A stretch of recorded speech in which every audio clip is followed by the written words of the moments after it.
Hi, welcome to kite media. కేంద్ర హోంశాఖ సహాయ మంత్రి బండి సంజయ్ తాజాగా సీఎం రేవంత్ రెడ్డిపై తీవ్ర స్థాయిలో విమర్శలు చేశారు. తాను ఎప్పటికీ బీజేపీలో ఉంటానని స్పష్టం చేస్తూ నేను చచ్చినా బతికినా బీజేపీని వదిలే ప్రసక్తి లేదు అని తేల్చి చెప్పారు.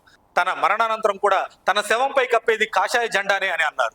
అంతేకాదు, ఆ దృశ్యం చూడటానికైనా సీఎం రేవంత్ రెడ్డి నిండు నూరేళ్లు బతకాలని వ్యాఖ్యానించారు.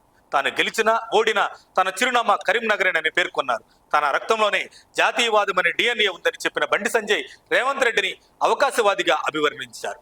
పాలమూరు నుంచి మల్కాజ్గిరి వరకు వలస వెళ్లింది రేవంత్ రెడ్డినని ఎద్దేవా చేశారు. మహిళా రిజర్వేషన్ బిల్లును గతంలో వ్యతిరేకించిన కాంగ్రెస్ పార్టీ ఇప్పుడు బీజేపీపై విమర్శలు చేయడాన్ని బండి సంజయ్ తీవ్రంగా తప్పుపట్టారు. కాంగ్రెస్ నిజంగా మహిళలకు రిజర్వేషన్లపై చిత్తశుద్ధి కలిగి ఉంటే 50 ఏళ్ల కాంగ్రెస్ పాలనలో ఎందుకు అమలు చేయలేకపోయిందని ప్రశ్నించారు.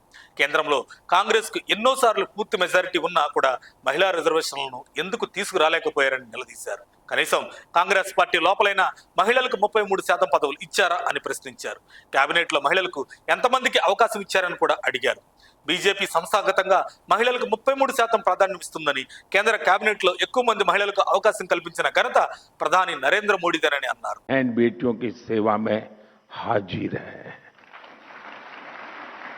డీలిమిటేషన్ అంశంపై సీఎం రేవంత్ రెడ్డి ప్రజల్లో అనవసర భయాందోళన సృష్టిస్తున్నారని బండి సంజయ్ ఆరోపించారు. ప్రతి రాష్ట్రానికి 50% సీట్లు పెంచితే దక్షిణాదికి జరిగే నష్టం ఏంటో రేవంత్ రెడ్డి వివరించాలని డిమాండ్ చేశారు. కాంగ్రెస్ చెప్పే శాస్త్రీయ పద్ధతి ఏంటని ప్రశ్నిస్తూ డబ్బు ఉన్న వారికే ప్రాధాన్యం ఇవ్వాలన్నట్లుగా కాంగ్రెస్ మాట్లాడుతుందని విమర్శించారు. డబ్బుకు, ఓటుకు, సీటుకు సంబంధం పెడతారా అని మండిపడ్డారు. 1,00,000 కోట్లు ఉన్న కాంగ్రెస్ కుటుంబానికి 1,00,000 ఓట్లు ఇవ్వాలా? డబ్బు లేని పేదవాడికి ఓటు హక్కు ఉండకూడదా అంటూ ఘాటుగా ప్రశ్నించారు.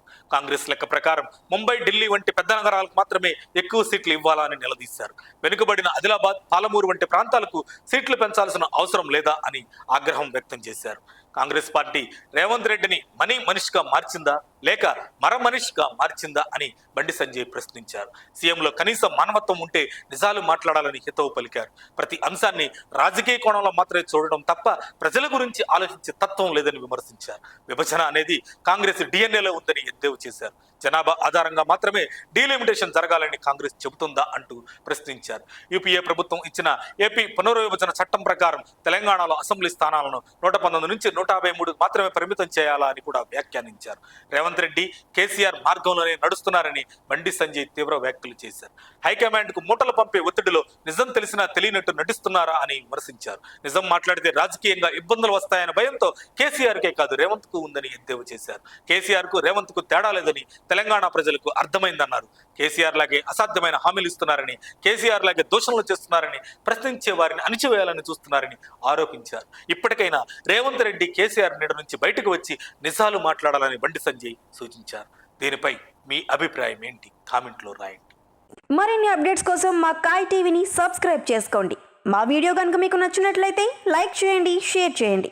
మీ విలువైన అభిప్రాయాలను కామెంట్ బాక్స్లో తెలియజేయండి.